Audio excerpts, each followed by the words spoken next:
Hello everyone, I'm Heidi Butler, and welcome to our Q3 2023 Investor Livestream. We will be taking questions via the Q&A option at the bottom of your screen. Questions will be answered at the end of the presentation. Your microphones have been muted. In considering the performance information discussed today, prospective investors should bear in mind that past performance is no guarantee of future results, and that there can be no assurance that projects will achieve projected results. In addition, actual future conditions may require actions that differ from those contemplated at this time, and prospective investors are cautioned not to place undue reliance on these projections. This presentation includes certain non-GAAP financial measures. Certain statements, such as believes, anticipates, plans, intends, expects, target, preferred, and words of similar import, constitute forward-looking statements. Such forward-looking statements involve known and unknown risks, uncertainties, and other factors that may cause the actual results, performance, or achievements to be materially different from any future results, performance, or achievements expressed or implied by such forward-looking statements. On this livestream, we're joined by John Kabrowski, co-founder and president of Real Estate, and Jameson Manwaring, co-founder and CEO. Before we discuss company updates in the current market, we'd like to cover some important items. Distributions are available on the 10th of each month and are found under the cash available on your investor dashboard. If you're interested in using your cash balance to invest in one of our open offerings, you can select the amount you would like to use from the cash available during the checkout process when completing your investment. You can also contact Investor Relations for assistance. We plan to host an open house in September for our Flagstaff property venture on Route 66. Keep an eye out for the details and RSVP link in the coming weeks, and come enjoy the cool weather while touring this beautiful property. It's important for us to connect with our investors. We want to keep you informed on the important items in the news, the progress of our projects, and investor events. You can follow us on any of your preferred social media platforms to stay up to date on what's happening at Neighborhood Ventures. Our podcast, Kiss My Assets, is one of our favorite ways to discuss multifamily trends and delve into other relevant topics that we feel are important to our investors. We really enjoy having our investors come into the studio and share with us their stories. If you would be interested in joining us for an episode of Investor Stories, reach out to our investor relations team. Now I'll turn it over to Jameson. Hello, everyone, and thank you for joining us.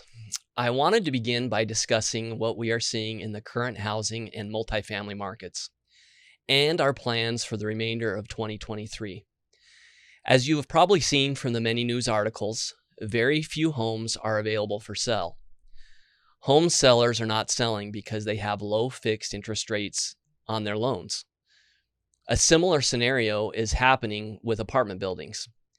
Very few transactions are occurring due to tight credit conditions and higher interest rates. Because of this, we do not plan to sell any of our projects this year. Instead, we plan to focus on the management and operations of these buildings to ensure they continue to generate strong cash flow. We will discuss the performance of each of these projects in a few moments. Additionally, we will continue to be opportunistic as we look for new projects. As we often say, in real estate, you make your profit at the purchase. So we are constantly monitoring properties that become available both on and off the market, and we are ready to act quickly when we find great deals. One example of this is our most recent acquisition venture on 36th Street. When this property was presented to us, we knew that the price would be very attractive, but the seller needed to close quickly. Thanks to your support, we were able to raise the funds needed, and we closed in less than 30 days. So far, our venture on 36th Street has raised over $1.3 million from 125 Arizona investors. The offering is still open for investment, and we will begin renovations next week. We are thrilled with the national response to NV REIT, an SEC-qualified Reg A offering that we launched at the beginning of this year, and is now paying a 5% annual cash distribution each month. NV REIT welcomes both accredited and non-accredited investors. It is unique in that it offers both immediate cash flow and long-term appreciation. All investments received by the 27th of this month will see their first distribution on August 10th. Each quarter, we will update the value of NV REIT's shares. This is done by taking the total value of the assets held by the REIT and dividing this by the number of shares outstanding. Our first acquisition, Venture on Williams, occurred in February. And as of the end of Q2 2023, the current net asset value share price is $100 a share. One of the most popular features available to our NV REIT investors is Auto Invest.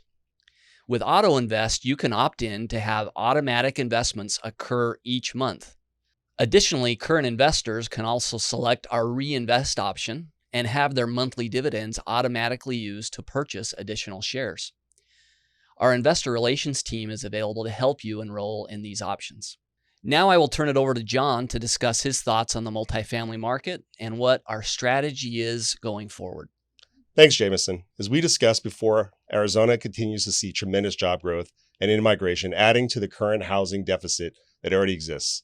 Arizona is in desperate need of more housing. The inventory of available single-family homes is at an all-time low. The high mortgage interest rates, combined with the lack of housing supply, has resulted in an increased need for multifamily properties to accommodate the population growth.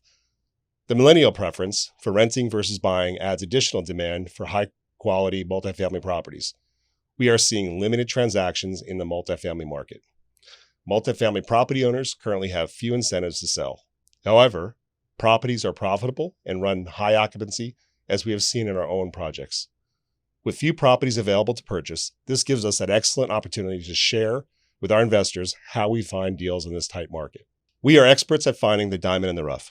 Our criteria when selecting a project that is right for Neighborhood Ventures and our valued investors consists of properties that are located in up-and-coming core neighborhoods.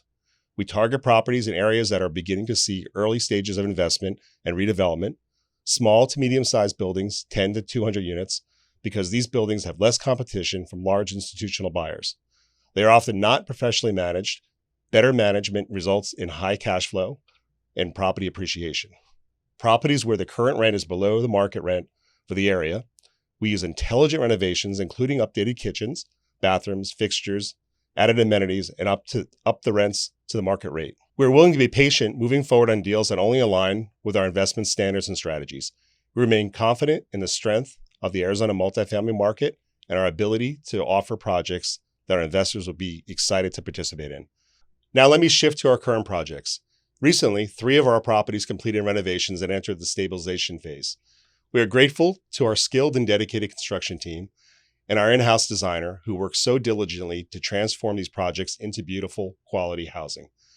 Their hard work and expertise are an integral part of how we confidently bring formerly underperforming properties up to market rate. First up is Venture on 12th Place. We are so proud to show off this property's stunning transformation at the open house last month. Both current and curious investors joined us for coffee and donuts and were able to tour the newly renovated units. The property is now open for tenants and is already over 50% leased. As an example, the market rent for the townhouse-style units is over $1,725 per unit per month, a healthy increase from the average rent of less than $1,200 prior to the acquisition. We expect Venture on 12th Place to cash flow in Q4 of this year. Flagstaff's Venture on Route 66 is operating as a vacation rental and has been welcoming guests eager to escape the summer heat since last month. All units are beautifully furnished and fully renovated. We hope you'll join us for the upcoming open house in September. We expect Venture on 66 to reach the cash flowing stage this fall. Our first and only retail project, Venture on Broadway's renovations are now complete, with Dunkin' Donuts up and running. Stop by for a coffee and donut if you're in the area. We are also pleased with the increased interest in the available space, and we are in the process of selecting a third tenant. With Dunkin' Donuts completion, we are excited with the quality potential tenants that are interested in this suite. Jameson? Because Venture on 17th required no renovations and was already near full occupancy, it was able to begin paying distributions this month. Investors will see their first distribution on August 10th. We are anticipating strong occupancy and rents over $2,000 per unit. Venture on Central is 100% occupied, and we are renewing leases at rates over $2,100 per unit, a significant increase from pre-renovation rents of $1,000 per unit. We plan to increase rents to the market rate as they renew. We expect Ventron Central to be cash flowing later this year. Each of our cash flowing properties pays investors a 6% annual distribution. Ventron Eldon is currently 100% occupied. The current average rent is over $1,900 per unit, more than double the original average rent. Ventron Mountain View is currently 85% occupied. The units are leasing for over $1,100 per unit for the 1 bedrooms and $1,300 for the 2 bedrooms. Ventron Country Club is operating as a short-term rental and is performing well. Although we have seen some delays, we have recently seen significant progress in the rezoning process to convert the property to a long-term rental. We submitted our complete plans to the city several weeks ago. This occurred after months of detailed and constructive conversations with the city and our team of attorneys and architects. Over the next several months, we will have additional meetings with the planning department, and there will also be upcoming city events that investors can attend to show their support for the project. We will keep you informed as these events occur. Thank you so much, John and Jameson. We really appreciate all your insights. The first question we have is in regards to the REIT. What are the current assets that the REIT holds, and what is the plan for the next acquisition? So we launched the REIT in February. We have one property that we hold right now, Ventron Williams. And as we mentioned in the presentation and other places about the REIT, it only holds cash flowing assets. And so it's nice because you get that distribution on a monthly basis, and we expect future upside as well as the property appreciates. So we're assessing right now the different opportunities for the REIT to acquire its next property. We're very selective. I would expect we will probably do that either by the end of the year or first of the year. We'll announce the second project. Another investor asked, do we have more details on when the Route 66 event will take place? We were considering doing that. Somebody knows we're considering doing August, but it looks like this heat is not slowing down. So for that, plus we also are really in a very busy season up there for some of our rentals. So I think we're pushing it to September. That way, if you go up there, you're actually going to enjoy it. It's not going to be 100 degrees up there. And then we can have maybe a little bit of a reprieve in some of the guests, so we can actually show you a unit up there. So sometime September is what we're planning for now. Great, thank you. Another question we received is, as you mentioned, the market is slowing down. Do you have an estimate on how many more properties you will acquire in Arizona this year? When I say we talk about market slowing down, real estate market's actually doing very, very well. It's just the amount of available product, the number of people who want to sell is stopped for all intents and purposes. Transaction volume is way down. So we are diligently evaluating properties every single day. We get properties brought to us, whether being a full purchase, being the equity in something, looking at development, all kinds of opportunities. And we're just trying to figure out what makes sense in this environment and for our team and fit into our strategies. The big change is, just like with the single family home market, there's just not much available because people who are operating apartments, they're looking at the environment and they're saying, I'm going to wait before I want to sell this. So we're patient. We're not overly aggressive. And the proof's kind of in the pudding, because this year we've had 2 great projects that we've brought to our investors. One of them was the townhouses that were, beautiful 3-bed, 2-bath townhouses. The seller was in a little bit of a pickle and needed us to act quick, and we were able to act quick and purchase it. And now we're operating the property. Our property management team's on it, and we have a great asset that we bought for under the market. And then our more recent one on 36th Street, little similar situation where the seller passed away. Prior owner passed away. His heirs inherited it, wanted to, it wasn't their thing. And so we were able to come in. And so those are the types of transactions we're seeing. They're a little bit one-off, and we've already done 2 this year. So I would expect we might do another 1 or 2 this year.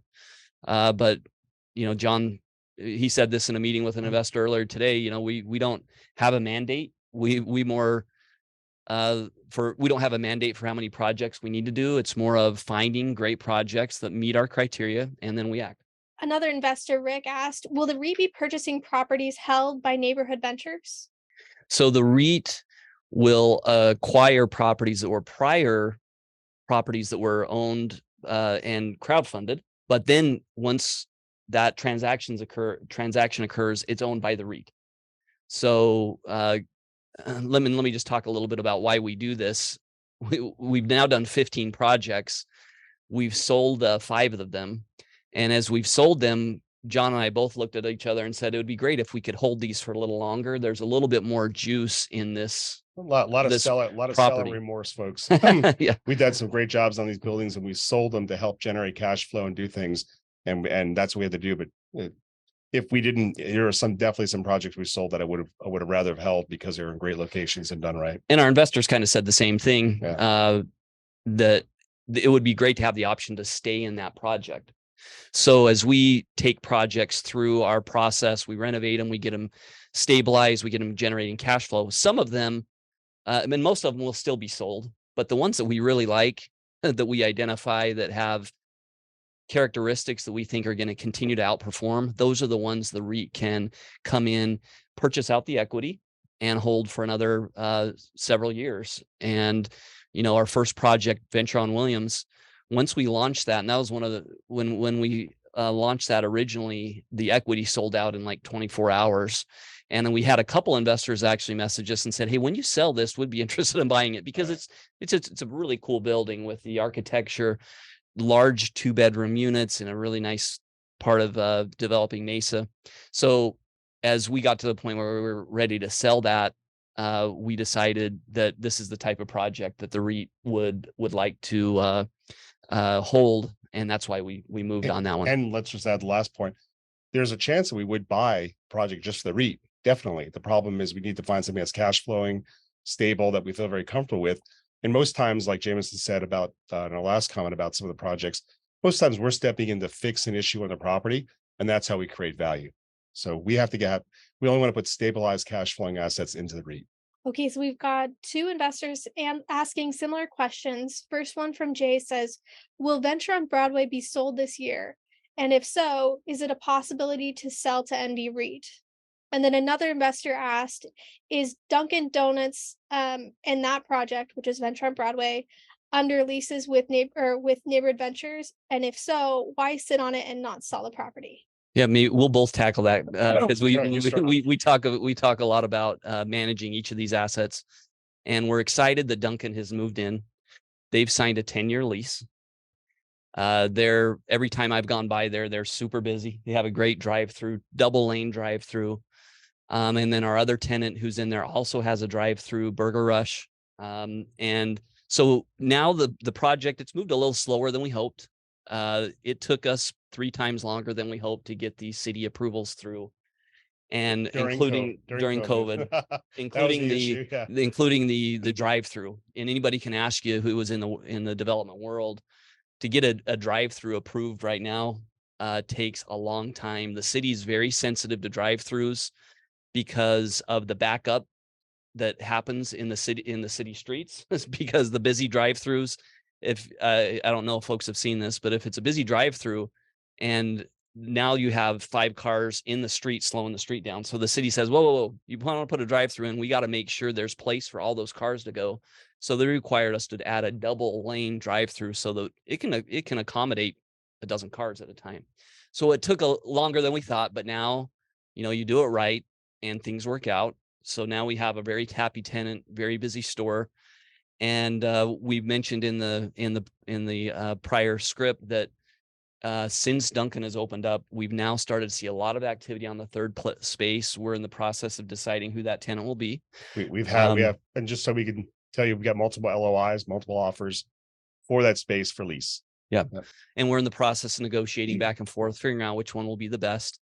That will be the next stage. And then the next thing for investors is we will start paying distributions.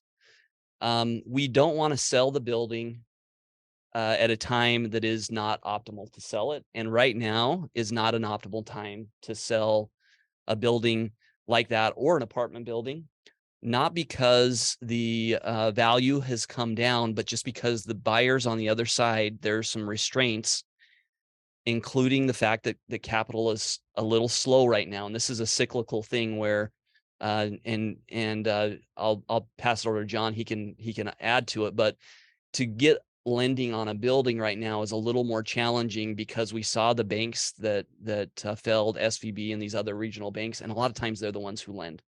So even though there's ways to get credit, to get debt, that is a little more muddled right now. And so, it's not a thing that we expect to happen to that we're going to be in for years. This is a period of months. Maybe it's 6 months, maybe it's 8 months, maybe it's 4 months. But right now, we don't want to put an asset that's a great asset and sell it for less than the optimal price. Right. And John, as you're going to go into this, I'm going to ask another question with it because this will answer them both. Sure. If there are no apartment complexes for sale, isn't that the ideal time to sell some of the current holdings? Okay, so let me answer Yeah, the Broadway part. So there's two parts. The reason why we might not sell Broadway right now. One of them is we don't have a third tenant, and we get our biggest bump in value once we have our third tenant lease negotiated, signed, and effectively moved in. Now, in residential world, that's 30 days. In commercial world, with build out stuff they're doing, it could be 90 days, 120 days. So that's one of those big considerations. And as Jameson said, one of the other things is, in my experience, there's always financing for multifamily, be it today not the most attractive interest rates, but on retail, there's not as much. So we're conscious of that. But once we have that third tenant in there, we can make a much better assessment of where we're going to be. And we're close to figuring out how that's going to work. As far as selling, this is a very interesting time in history. If anybody follows U.S. Treasuries, they call it an inverted yield curve, where the 10-year Treasury is at 3.8, but the 3-year Treasury is at 4.5. Doesn't make any sense. In a single-family home market, we have the least number of homes on the market and the most amount of people looking for homes, yet nobody wants to sell. And interest rates are high and values haven't moved a bit. So it's like this funky inverted yield curve we're dealing with right now. We have some people that want to buy, but they're not super aggressive. We have less people that want to sell, and the banks that don't really want to lend, even though we do have other alternative bridge debt, Fannie, Freddie, things like that. So the answer is we're just in a weird spot right now. And based on what happened with the Federal Reserve today, maybe we're going to get some more clarity and it'll create some more stability in the market. The fact that it looks like they're going to hold, they went up a bit in rates, but they're going to hold it.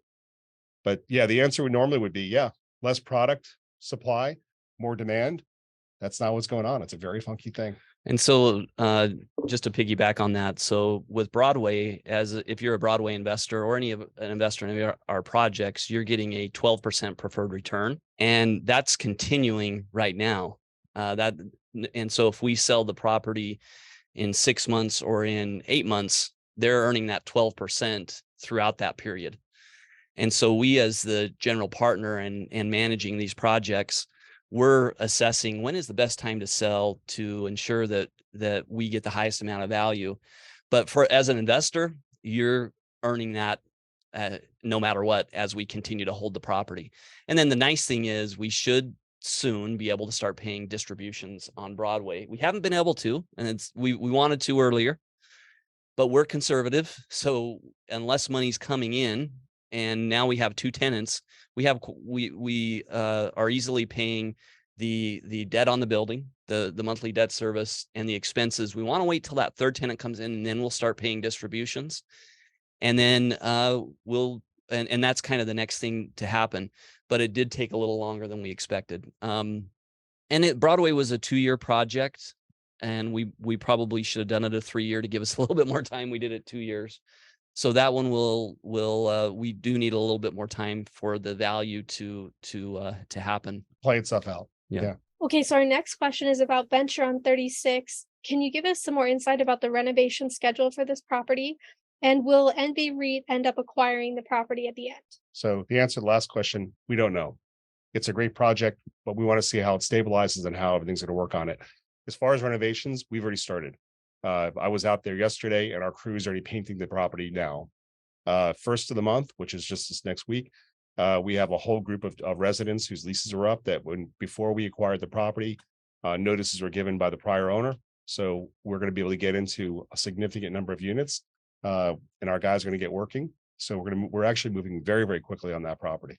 Kat asks, can you share more details about venture on Country Club and the transitioning from short-term to long-term rentals? I was on a hearing, on a Zoom call yesterday with our attorneys, zoning attorneys, and our architect, and we were recapping a meeting they had the prior week with the City of Mesa staff, and very solid, positive communication, and came down to just a few last items now. We're going to be having a few events coming up that are city required, and then also some city council meeting hearings that I think we'd like to have some of our people show up and support. They're going to be helpful to have them at the council meeting, and so we are on a very positive track there. I think the best track I've seen for a while, and all of our entire team involved there is excited to see us going down this road now. So I don't have a definite date. These things, city council meeting hearings and getting things on the agenda and things like that are not in my control, but I can tell you we're on that track. Our property manager who is there is chomping at the bit to have this as a apartment building because there's such demand in that area for affordable housing. So these will be folks who can move into a one bedroom that has full utilities paid, and you're looking at probably $1,250, $1,300 per unit. Pool, nice amenities, gym on site. It's kind of unheard of. And there's a big need for more of that housing. I think most of us see this. So we're excited that once we get that to happen, there'll be a really quick lease up on these units. We also know the city, we may get some incentives from the city to do some of that because there is such a shortage. So correct. It's going to be an exciting time. Real estate. One thing that I've learned I have John's been doing this a lot longer than me, but one thing I've learned is, if you're patient, you're rewarded. And that's the case of Country Club as well. Yeah. But I'll just tell you, we're on a very good track. I was smiling yesterday afternoon when I got off that call, and we have a few minor items to address with the city right now with some questions that came back. And we want people to be involved as they can. It helps us on the project, and we'll let you know when those meetings are coming up. And that's going to lead to the next question. Do you feel like you have the city's support in making this transition from a hotel to long-term rentals? Yes. Yeah. And that's pretty evident now. They understand the value of this, they understand what we're doing and why we're doing it. Not only do we have the city staff support, we also have the neighborhood support, and have had it the whole time. Another question we have from Dan, one of our investors. Any plans for an open house at Broadway? We've kind of decided, well, I'll just say definitively, I don't think we're going to do an open house at Broadway. We went out there a few times and walked the property, and it just didn't seem like it'd be a conducive environment in the kind of a commercial atmosphere. Yeah. Now it's a little different when you can go into an apartment building that's just been completed and we can stay in the courtyard. So we decided, especially in the summer months, it's not the best idea. But what we do want to do is tell you to go by there. It looks beautiful. Go through the drive-through, get a burger at Burger Rush, get a donut at Dunkin' Donuts, and what else do you need? Yeah, that was my comment. I actually said, "What are we to stand around an empty parking lot in the sun and give each other high fives?" Right. So, folks, I didn't mean to take that away from you. It just felt kind of weird to say, "Show up and yep, that's Dunkin'. There's Burger Rush. Here's the empty space, and see ya." And it's open for investors to go look at it. So with an apartment building, you need to have somebody open the door and go look at it. Here, they're open, so go check them out, and we hope you'll support the tenants who are there. Our next question from an investor is: you acquired Venture on 17th and Venture on 36 around the same time.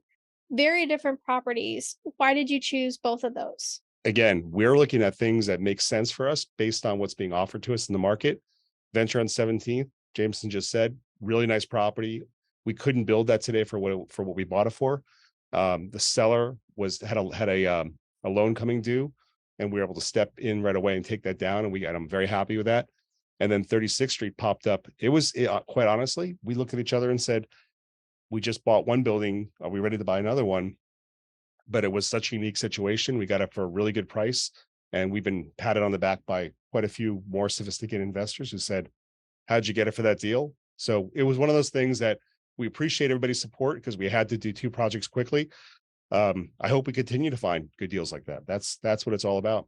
Another question then with 36, is it still open for fundraising? If so, how much are you hoping to raise? I think our maximum on that is 1.7 million or 1.8 million. It's somewhere in that range.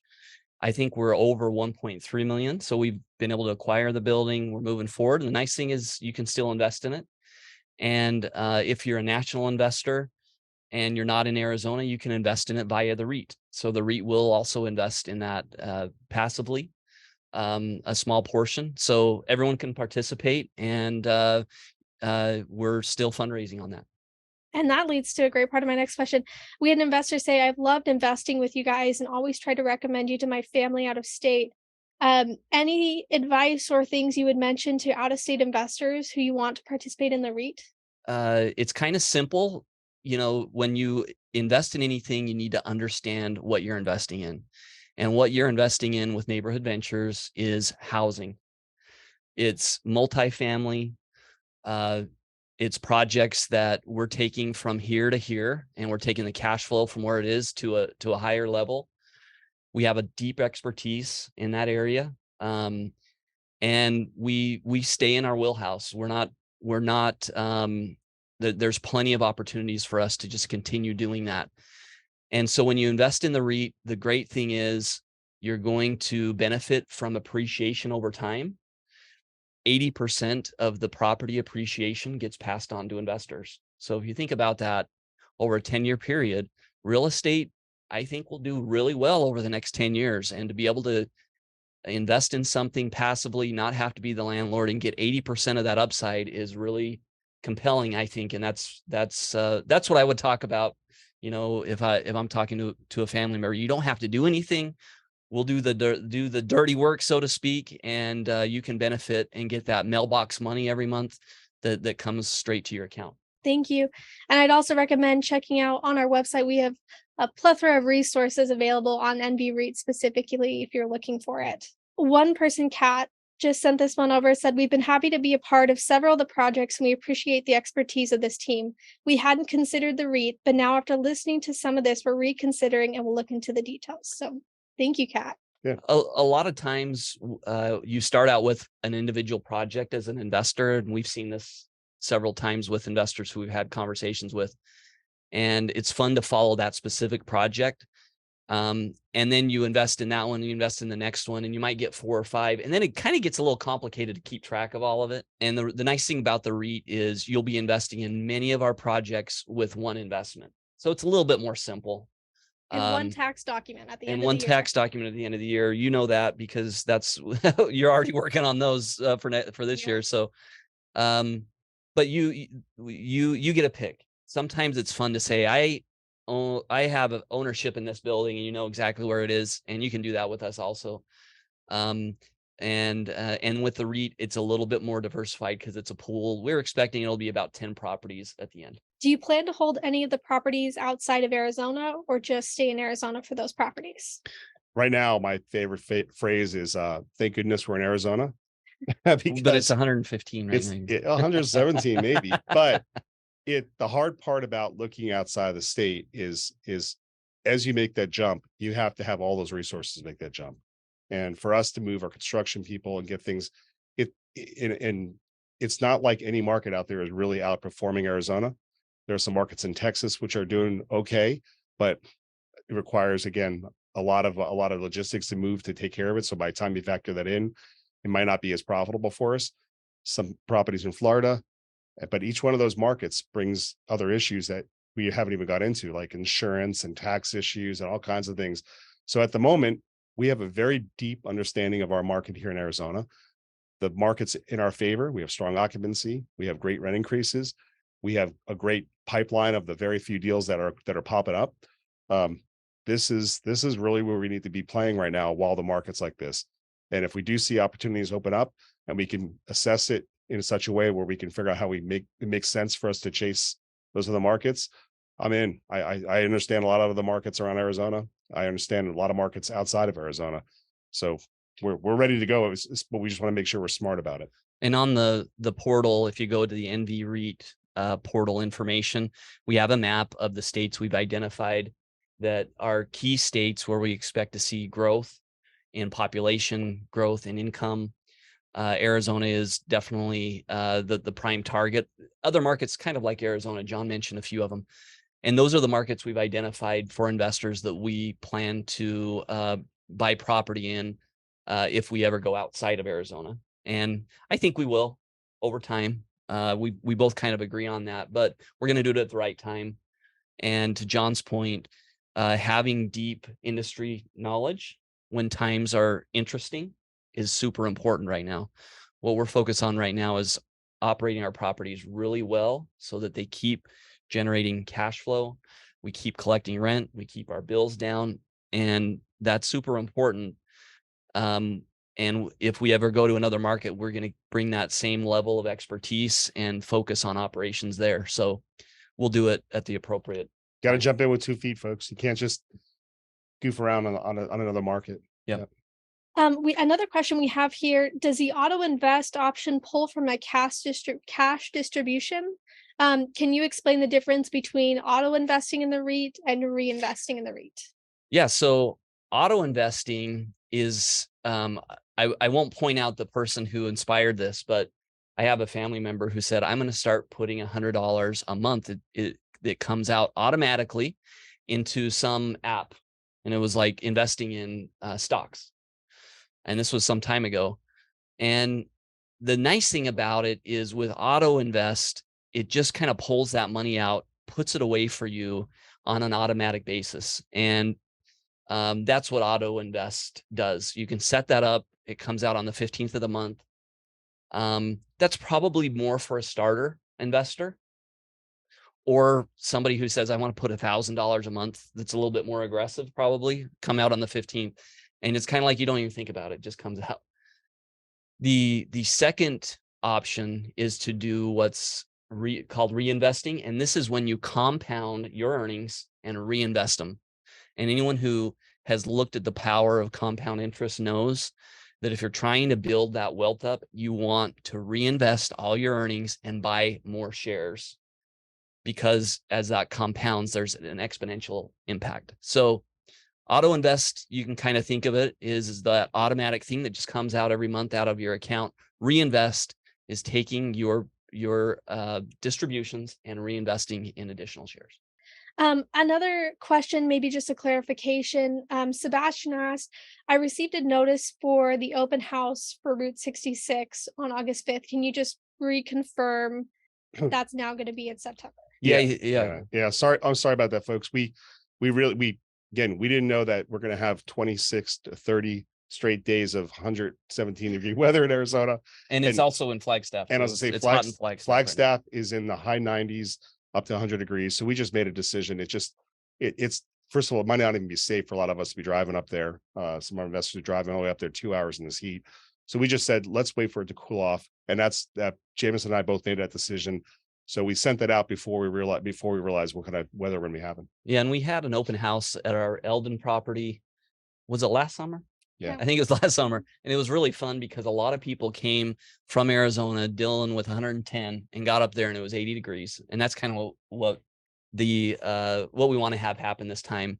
But we had some folks who were up there. John goes up there quite a bit and it's still over 100 up there. So there's not the relief that we wanted. So we're hoping here in a few weeks that changes and then we'll have the event. You know, it's amazing though. We put air conditioning in every one of our properties. Yeah. And that's very unique up there. So, I mean, our tenants are, I'm hearing from our property manager, our tenants are like, we love it. Yeah. And Eldon is performing really well up there. It's full. So yeah, with air conditioners. Our next question is, REIT investors, do they get a K-1 or a 1099 or is it something else? 1099. It's one thing that's a little different with a REIT versus investing in an individual project is that you get a 1099. It's a little simpler tax form. They're about the same to me, but I think accountants prefer 1099s. Great. Dan asks, would you consider building a project from ground up as part of a neighborhood ventures project? And then would you ever put it in the REIT? Yes and yes. However, I won't go into the detailed explanation, but at the moment, there's the outside value of a property after we renovate it, or sorry, build it in this market is hard to determine right now. So the short answer is we were really excited to build going into this year. We started identifying sites, talking to lenders. We even met with a few GCs that are building these projects. But then we started realizing very quickly that we can buy projects like 17th Avenue that are already built. We're looking at a couple other ones that are being built right now that we might be able to step into and buy below replacement cost, below what they build it for. So they're going to sell it at possibly even a loss. And we take zero risk in doing that. So we didn't have any of the entitlement risk, any of the loan risk, any of the construction risk, any of the materials risk. So that's the issue right now in Arizona. We just, there's no reward for building today. Another question from Sebastian: what is the maximum amount of shares that NV REIT can issue? And then another investor asked with that, does the amount of shares you sell in NV REIT change as the NAV prices change? No, the maximum number of shares that we can issue there is we can raise 75 million is the maximum. So divided by 100, what is that? 700. I'll probably do the math wrong in my head. 7,500,000. So 75 million is our maximum that we can raise. And what was the second question? Does that change, the number of shares you can issue change as the NAV price changes? No. The NAV price will increase. The maximum we can raise is 75 million. So as the NAV price increases, it will slightly bring down the number of shares that we can offer, because right now the NAV's at 100, so the math is easy. But if the NAV's 110, then it's slightly fewer shares at the very end, but it's very small. Another investor, Eleonora, asked, wouldn't it be easier to invest in Tucson rather than going to another state? It would be, but and don't get me wrong, I love Tucson. I think it's a fantastic place to visit, and the school's fantastic and a lot of other things about it. However, the appreciation that we see on multifamily in Tucson doesn't come close to matching what we see in the metropolitan Phoenix area and other markets. Yeah. And other markets, yeah. I mean, Flagstaff has got real strong appreciation. Phoenix has had it. So if we buy if you take any of our projects and drop it into Tucson, we bought it, it would not have appreciated to the point that our projects have. And that's a big component to how we're able to pay these strong returns. We've got to have good appreciation. All right. And this is our last question we have. Might have missed this, but when will 17th and 36th start to cash flow? So 17th is cash flowing right now. That was one of the big benefits there, is there was no renovation work that was needed. You know, this is a new building, 2018, 2019 build. And so there's no period of time where we have to do renovation. So it's cash flowing right now. The first distribution comes out in a couple weeks. 36 will typically be about a year. We try to beat that, but we do renovate that. We are renovating all those units. There's a lot of work that's already been done there. Air conditionings have been done. It's already been individually metered from master metered. So some of the stuff has already been done, but we do need to go in and refresh those. I'm hoping it's less than a year, but we've already started renovations. So as soon as it starts generating cash flow, that cash flow goes to investors. So the first month where all the bills are paid and there's some left over, we're going to send it out. Thank you both so much. We appreciate it. Thanks, everybody. Thank you.